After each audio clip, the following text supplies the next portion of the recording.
Haley and Ryan today. What's up? It is Haley and Ryan today. And I was telling Ryan, I don't care anymore. Like it's done. Yeah, we just don't care anymore. We just don't care. We don't care anymore. It's done. Over. Well, one question: what don't we care about? We don't care about our goals. Oh. Ooh, that hits. That hits. Huh? Okay. So, well, it is the end of the first quarter. We got Q2 starting on Monday. So a perfect time to do a goal review. But what do you mean, like that don't care so much or care differently? Like, what are we talking about? Well, so we have in society, we put so much pressure on our goals. And what do we know when we set an expectation and we don't hit our expectation? Disappointment. We know that we get disappointed. So what I mean is I'm focusing on my activities more than the actual outcome. Okay. Because I know if I do my activities, I'm going to get to my outcome. Yeah. And it may not be the exact goal I wanted to hit, but I know that I'm going towards where I'm trying to get to. That is great. So that's really what we mean by stop caring so much about the outcome. Like stop being so attached to this number or so attached to, I want to lose weight. Well, that's great. You want to lose weight. If you lose 1 pound, you lost weight, right? Yeah. So having goal achieved, but we have to be, and that's why SMART goals are so important because it makes it realistic, makes it timely, makes it not having super large expectations. Achievable, to a goal. Right? Specific. I love it because it weaves into falling in love with the process instead of just having the outcome, the result, the scoreboard be everything. Look, we are in a numbers-driven business and life. Okay, I mean, results matter. But when you fall in love with the process and you do the work and you put in the time, the results will take care of themselves. So if I want to be somebody that has this life that I can depict and set my goals around this lifestyle, I need to become the person that is going to have that kind of lifestyle. Maybe they don't stay up all night playing video games. Maybe they get up a little bit earlier and move their body, move their soul, move their mind. Maybe they have certain rituals and habits they've fallen into. That's what we're talking about, is about become the person, do the process and love the process, and the results will come, right? Is that what we're talking about? Exactly. And it's always good to have the North Star, right? It's always good to have where you need to know or where you want to go. But we tend to set these huge expectations on ourselves of, I want to have this number in the bank by this time, or like, I need to have this by this age, or however we set those expectations. And then guess what? We hit, like, I remember being 16, 15, thinking I was going to be married and have a kid and all these things by the age of like 22. Okay. Guess what? 22 came and went real quick, and I'm 30 and I'm not married or don't have kids, and I don't have that expectation anymore because that was an unrealistic expectation of a child, of what, not having the real world happen to them yet. So, right. It's having these expectations, but being okay with not hitting the exact goal, but knowing you're on the right path of where you want to go.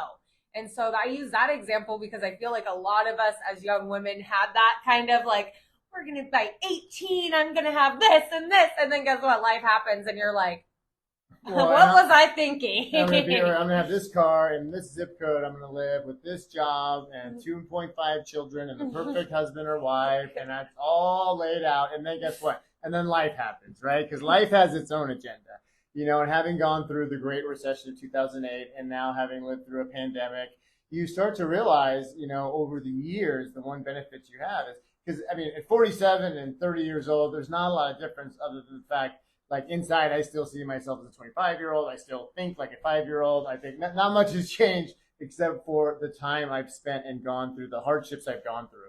So I've taken some lessons from those hardships. And one thing I realized is, look, you can set out with the perfect agenda, the perfect plan. But like Mike Tyson said, everybody has a plan until you get punched in the mouth. And that's life. Life is here to punch you right in the mouth. And so you go to work like hell on the things that are in your control. And then you get to work on accepting the things that are out of your control and try to weave them into your benefit. We were talking about this last Friday at our award ceremony that, look, the obstacle is the last thing you expected. But a lot of times that very obstacle, when you work through it, can be a launch pad to things you never thought and the heights you never thought you could reach. So it's about how you approach it. What's the opportunity for me to learn? How can this make me better? Can this help me enrich and deepen relationships that will further me and progress down the road? And so that's obviously you want to adopt that mindset. But as it pertains to us, and we get to get up and do real estate calls and sales calls and do lead team meetings and do videos and we love the process. Thank God. I found somebody as crazy as I am. She found somebody as crazy as she is. And we love this stuff. But in loving the process, we put our heart and soul into it, our passion into it, and we just happen to have some decent results that come along with it. Well, and I think I go back to the I shoulds have, right? And we've talked about this before. There's moments I get down where I'm like, I should be here, or I should, and I have to really check myself and be like, if I should be there, I would have been there. Like God, whoever, the universe has its own plan. If I was going to have kids by now, it was already going to happen. Like it was already in the plan. So we can't keep shooting ourselves to death of, I should be doing this, or I should have that, or this and that. Because if you were to have it, or if it was to happen, you would have it. You might end up shooting yourself in the foot, right? Sorry, I'm a dad. I have that joke. But no, it's so true because, dude, if the universe has a plan, and I don't believe that anything happens in this world or this universe by mistake, okay? So we are where we are, part of the purpose, and fate has its hand in our lives, okay? So, yeah, I mean, we are given opportunities, and we have to rise to the occasion to take advantage of those opportunities, and we miss some opportunities, and we have setbacks, and we stumble and fall. And pain, so many of us want to avoid pain, seek pleasure. Avoid pain, seek pleasure. Oh my God, I'm not busy. I don't have any deals in the pipeline. Let me scroll on Instagram for 30 minutes to get a dopamine hit and see what everybody else's life looks so amazing and dodge my pain. But pain, you guys, pain leads to solving problems, and humans need to solve problems to be happy.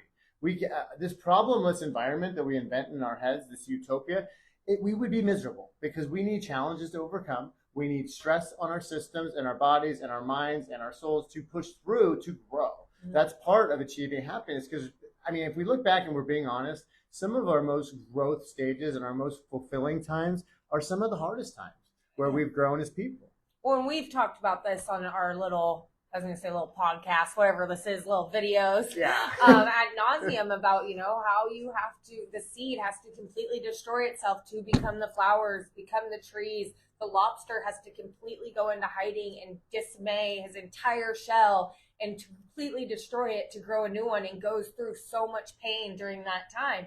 So we talk about that all the time, but back to the goals and that, you say you have a goal of you want to lose weight. Well, we know, or we want a six pack because there's these new things now where you can lose weight, I guess, really quickly. But let's talk about gaining muscle. Peloton, right? We'll go with that. But let's talk about gaining muscle, things like that. You don't just go to the gym once and all of a sudden are able to deadlift or do whatever you want at 300 pounds that day. It takes a little bit of actions every single day. And next thing you know, you're at 250 and you're like, holy shit, I'm getting closer to my goal. But you have to take those little actions every day to build that muscle, build those calluses. I mean, I look at my hands and I'm like, ew, those are gross. But I'm like, I put a lot of freaking work into those calluses. I have built some muscles from those calluses because I put in the work every day on it, not just I'll go do this once a week and expect that I'm going to have a killer mindset and killer body by doing this. No, you have to do it every single day, a little bit. Yeah, absolutely. It's for me, a couple of years ago now, I set the goal of reading 10 pages a day. Consequently, I've read 20 books in the last couple of years. Consequently, unfortunately. And not all of it sticks, but some of it does. And my ability to draw allusions to different stories, to historical topics, to more references, the more I know, the more I know that I don't know anything. Right. That's the problem about learning stuff, is you touch on more things that you just don't know, so you realize you don't know much. But that's a good thing, and that's a great mindset for me to be in, open, willing, learning. And my favorite thing to say is, I don't know. And as that pertains to goals, is look, I use the goal as a North Star. I want to head in that direction. But I've got to stay in the minutia of the day and the present moment and just do the work. Because action will bring the answers. You get into the action, you will get feedback. Cause and effect, action, reaction. When you do the thing, you're going to get a response from a customer base. You're going to get a response from a video you do. You're going to get a response from calls or an event that you do. And it's going to suck, or it's going to be awesome, or it's going to be somewhere in between, and then you can read and react. But you can't course correct without initial action. Right. So I think it's all about the action and loving the process, which in this goal review we're doing for Q1, where are you at with your goals? Is your heart in it? Are you really pouring yourself into the actions? Because this is an action business right now. Mm-hmm. You've got to be up and at it and in the grind, and not like with the hustle mentality grind, but just doing the work, checking the boxes, and not expecting the scoreboard to light up the way it did in 21 and 22 and part of 22. Is just doing the work and then hoping that you're getting market share, hoping that you're getting your processes down and your skills are coming up as you do the work. Well, and we don't know all of our crystal balls are murky. We don't know what's going to happen in the next 6 months, 12 months.